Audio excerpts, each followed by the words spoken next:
አዲስ አበባና የአስመራ መሪዎች ለታላቁ የሰላም ሽልማት ኖቤል ያበቃ ፍቅራቸው በአጭር ጊዜ በጠብ ተለውጦ አሁን የቃላት ቴኒስ እየተወራወሩ ነው። የትግራይ ገዢዎች በጦርነት ፍጻሜ ማግስት የገጠሙት የስልጣን ሽኩቻም የዚያን ግዛት ሕዝብ የሰላም ተስፋ እያቀጨጨው ነው። የአማራና የኦሮሚያ ክልሎች ሕዝብ ዛሬም እንዳምና ሐቻምናው በግጭት ጦርነት መከራውን እያፈሰ ነው።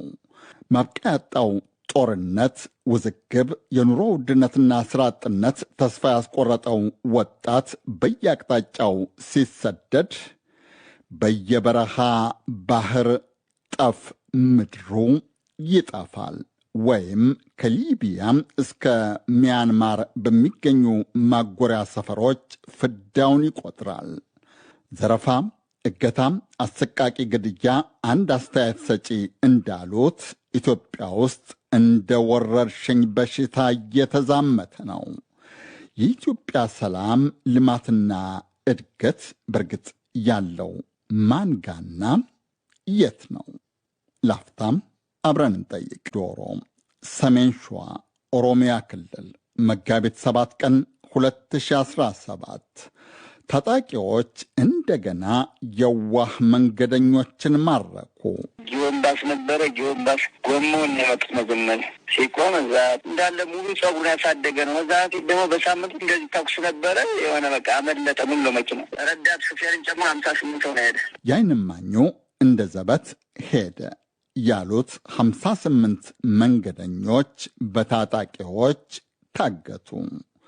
ብርቱካን ተመስገን የተባለች ወጣት ስለመታገት፣ መደፈር፣ መሰቃየቷ የተረከችው ገጠመኝ እውነት ሐሰትነት የኢቢኤስ፣ የኢትዮጵያ ቴሌቪዥን፣ የደምቢዶሎ ዩኒቨርሲቲ የማኅበራዊ መገናኛ ዘዴዎች ጸሐፍት አስተያየት ሰጪዎችን እሁለት ገምሶ በሚያነታርክበት በዚያ ሰሞን የአሊዶሮ ታጋቾች ከጥቂቶች በስተቀር የኢትዮጵያ መገናኛ ዘዴዎችን ጸሐፍትና ተንታኞችን ትኩረት ለመሳብ በርግጥ አቅም አልነበራቸውም።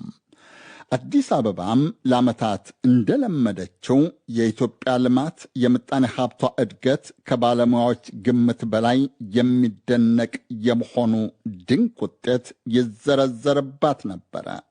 ጠቅላይ ሚኒስትር አብይ አህመድ ለምክር ቤት እንደራሴዎች እንደነገሩት የዓለም አቀፍ ፋይናንስ ተቋማት ያለፈው ዓመት የሰብ ሰሃራ ሀገራት ኢኮኖሚክ እድገት 4.2% እንደሚሆን ገምተው ነበር።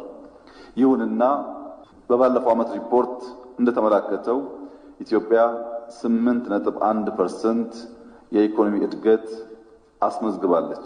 ባለፈው ሳምንት ሮብ የብርቱካን ተመስገን ትረካ እውነት ሐሰትነት ብዙዎችን በጣሙን ሁለት የተገመሱትን የማኅበራዊ መገናኛ ዘዴ አስተያየት ሰጪ ተከታታዮች ማከራከሩን እንደቀጠለ ነበረ።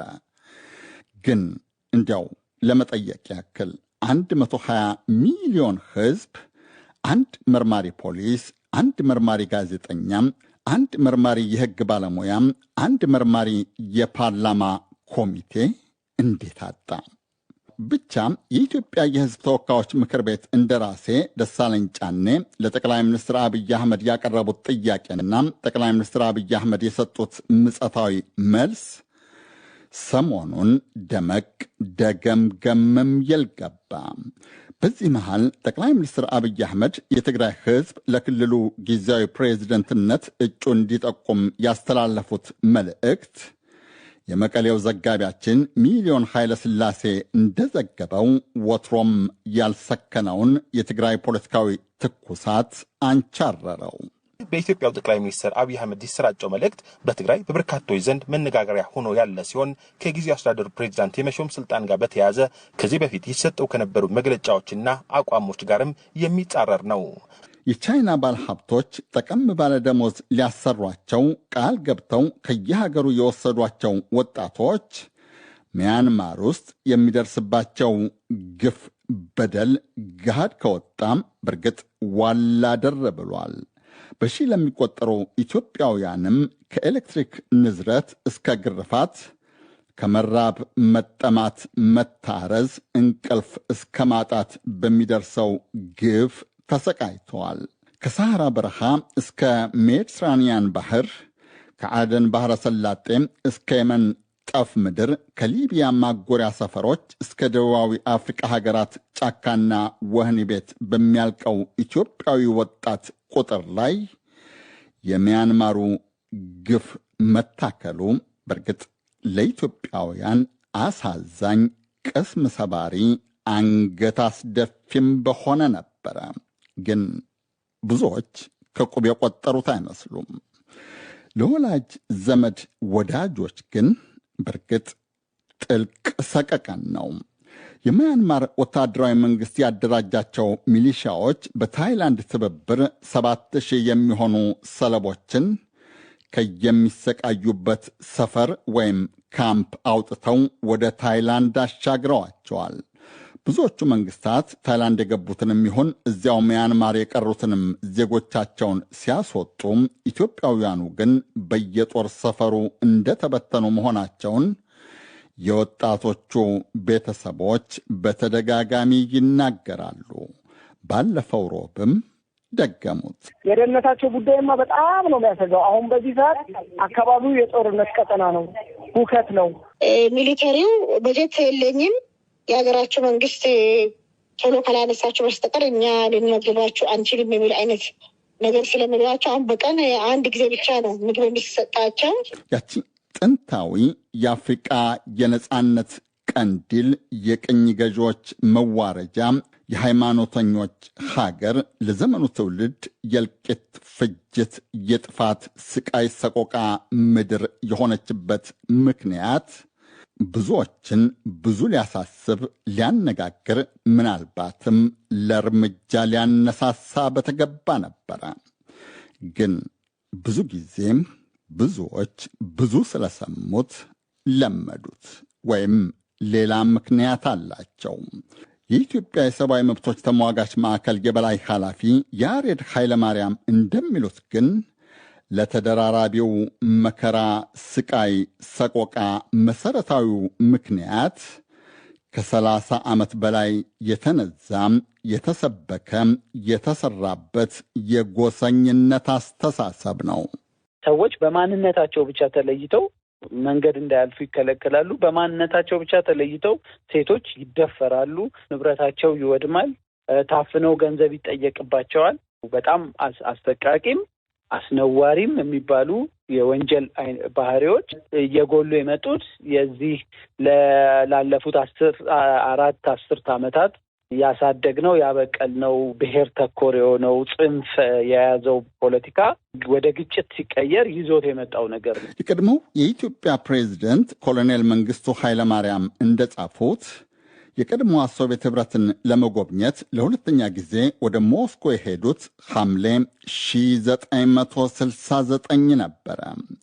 የኢትዮጵያና የሶማሊያ ጦርነት፣ የኢትዮጵያ መንግስትና የኤርትራ አማጽያን ጦርነት፣ የኢትዮጵያ መንግስትና የኢዲዩ፣ የታህት፣ የሌሎች አማጽያን ውጊያ ሀገሪቱን በየአቅጣጫው በሚያነድበት፣ ነጭና ቀይ ሽብር ከተሞችን በሚያተራምሱበት በዚያን ወቅት ወደ ሞስኮ ሲሄዱ ከያዙት ሰነድ አንዱ የኢትዮጵያ ፖለቲካዊ ካርታ ነበረ። ካርታው ኮሎኔል መንግስቱ እንዳሉት ጸረ አንድነትና ጸረ አብዮት ድርጅቶች የሚቆጣጠሩበትንና ሽብር የሚያካሄዱበትን አካባቢ የሚያሳይ ቀለም ተቀብቷል። ጻፉ መንግስቱ። ኮሎኔል መንግስቱ ለሶቪየት ኅብረት ኮሚኒስት ፓርቲ ዋና ጸሐፊ ለሊዮኒድ ብሬዥኔቭና ለሌሎች የኢትዮጵያና የሶቪየት ኅብረት ባለሥልጣናት ካርታውን ገልጠው ገለጻና ማብራሪያቸውን ቀጠሉ። ብሬዥኔቭ በገለጻዬ መካከል ጣልቃ ገብተው ጓድ መንግስቱ፣ ለመሆኑ አብዮቱ የመጣለት ሕዝብ፣ አብዮታዊው መከላከያ ሰራዊትና አብዮታዊው መንግሥት የት ነው ያሉት ብለው ሲጠይቁኝ እዚያ የተሰበሰብነው በሙሉ እኔም ጭምር በሳቅ አወካን እያሉ ቀጠሉ መንግስቱ። እንደ ኮሎኔል መንግስቱ ገለጻም ካርታው አብዛኛውን የኢትዮጵያ አካባቢ በመንግስቱ መንግስት ጠላቶች የተያዘ እንደሆነ ያመለክት ነበረ። ጠላቶቹም አረመኔ፣ ጨፍጫፊ፣ ፋሽስት፣ ጦረኛ እያሉ ያወገዙ፣ የወነጀሉ፣ ያመፁ፣ ሕዝብ ያሳመፁበት ለ17 ዓመታት የወጉት የኮሎኔል መንግስቱ ወታደራዊ ሶሻሊስታዊ መንግስት ከተወገደ እነሆ ዘንድሮ ግንቦት 34 ዓመቱ። ዘንድሮስ ኢትዮጵያ ሰው የማይዘረፍ፣ የማይገደል፣ የማይታገት፣ የማይሰደድ፣ የማይፈናቀል፣ የማይራብ፣ የማይጠቃም፣ የማይጋጭበት ግዛቷ በእርግጥ የትኛው ይሆን? አዲስ አበባ ላይ የሚወራው የልማት እድገት ብልጽግናዋ ትሩፋትስ ከአብዛኛ ህዝቧ የተሰወረበት ምስጢር ምን ይሆን? እንደገና አቶ ያሬድ፣ ያለው የኢኮኖሚ መዋዠቅና የኑሮ ውድነት የብዙ ዜጎችን ህይወት ፈተና ላይ ጥሏል። በዛ ላይ በየጊዜው እዚህ የኮሪደር ልማት ይባል የከተማዎችን ማስፋፊያ ፕሮጀክቶች በጠቅላላ ኢትዮጵያ ውስጥ ሰው ተኮር አይደሉም። ልማቱ ሲሰራ እዛ ቦታ ላይ ስለነበሩ ስለ ዜጎች የት እናስቀምጣቸው፣ ምን አይነት ምቹ ነገር እንፍጠር የሚሉ ነገሮች አብረው አይጠኑም። ለምሳሌ የሸገር ከተማ በአዲስ መልክ ሲገነባ በሰብአዊ መብት ድርጅቶች ሪፖርት ከግማሽ ሚሊየን በላይ ህዝብ ተፈናቅሏል። አሁን ደግሞ በአዲስ አበባ የኮሪደር ልማት እንደዚሁ በሚሊየን የሚቆጠሩ ሰዎች ከቀያቸው ከስራ ቦታቸው ተፈናቅለዋል። አንዳንዴ የቤት መኖሪያ ምናምን መካካሻ ሊሰጥ ይችላል። ግን ብዙ ሰዎች ውሏቸውም አዳራቸውም ጉሮሯቸውንም የሚደፍኑባቸው ትናንሽ ቤቶች ናቸው እና በቃ ብዙ ሰው ግን ያስተዳድራሉ፣ ብዙ ቤተሰብ ያስተዳድራሉ። እነዚህ አካባቢዎች ለከተማ ጽዳትና ውበት ተብለው ሲጸዱ ግን እነዚህ ዜጎች የት ነው የሚጣሉት?